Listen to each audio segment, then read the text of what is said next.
যারা এখন দশম শ্রেণীতে আছো 2026 সালে যারা দশম শ্রেণীতে আছো তাদের উদ্দেশ্যে একটা কথা বলি।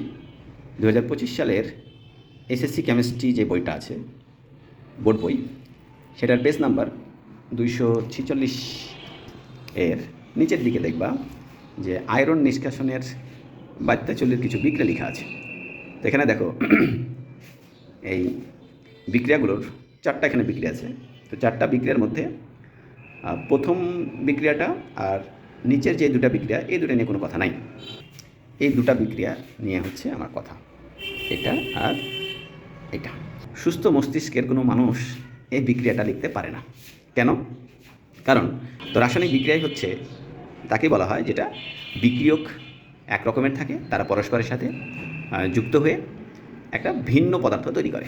বাট এখানে কি দেখছি, নতুন একটা রাসায়নিক সমীকরণের সংজ্ঞা মনে হচ্ছে যে এখানে ছিল Fe2O3 প্লাস কার্বন ডাইঅক্সাইড। এটা অ্যাকচুয়ালি তোমার আমরা যদি আকরিকের ভাষায় বলি, এটা হচ্ছে হেমাটাইট, ঠিক আছে, আয়রনের একটা আকরিক। তো এই এখানে দেখানো হয়েছে যেটা, আমি সেটা বলছি। হেমাটাইটের সাথে কার্বন ডাইঅক্সাইড বিক্রিয়া করে দেখো আবার সেই হেমাটাইট এবং কার্বন ডাইঅক্সাইড তৈরি হয়েছে। কেমনে ভাই? এটা কেমনে? শুকনা সবজি কতটা খাইছো? হ্যাঁ, কেমনে এটা সম্ভব? এটা সম্ভব? কেমনে সম্ভব এটা? হাউ? কেমনে সম্ভব? এটা কিভাবে সম্ভব? এটা সম্ভব না। আসলে এই বিক্রিয়াটা এমন হবে না, এটা বিক্রিয়াই হয়নি। যেটা আগে এবং পরে দুটাই সেম, এটা কোনো বিক্রিয়াই না। তাহলে এটা আসলে কি?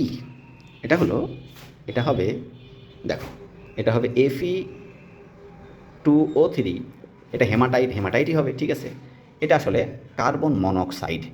এই হেমাটাইট কার্বন মনোক্সাইড দ্বারা আংশিক বিজারিত হয়ে আংশিক বিজারিত হয়ে কী তৈরি হবে? এটা তৈরি হবে ম্যাগনেটাইট। ম্যাগনেটাইট হচ্ছে Fe3O4, এটা তৈরি হবে, এটা সে ম্যাগনেটাইট। আর তৈরি হবে কার্বন ডাইঅক্সাইড, এটা হচ্ছে কারেক্ট, ঠিক আছে। এই জায়গায় আসলে এই বিক্রিয়াটা হইতো, বাট এখানে আনফর্চুনেটলি এটা ভুল হয়ে গেছে, ঠিক আছে। আবার দেখো এটা তো আরও ভয়ঙ্কর অবস্থা করে রাখছে। সেটা কি? এখানে আছে Fe2O4, দেখো তো এই দুটা তো সরল অনুপাতে আছে। তো আমরা জানি যখন এই অবস্থায় থাকে তখন কি এটা একই সংখ্যা দ্বারা ভাগ করা যায়, তাহলে তখন এটা হয়ে যায় FeO2। এটা কোনো যৌগ হইতে পারে বা আছে, এর কোনো অস্তিত্ব নাই। আসলে এই বিক্রিয়াটার কারেক্ট ফর্ম হবে Fe3O4 প্লাস কার্বন মনোক্সাইড। এই বিক্রিয়া করে তৈরি হবে আয়রন প্লাস কার্বন ডাইঅক্সাইড। তো যে সকল বন্ধুরা হচ্ছে ক্লাস 10-এ আছো এখন, তারা একটু এই দিকটা বা এই বিক্রিয়াগুলোর প্রতি একটু নজর রাখবা। আশা করি তোমাদের কিছুটা হলেও উপকারে আসতে পারলাম। Thank you so much. আসসালামু আলাইকুম।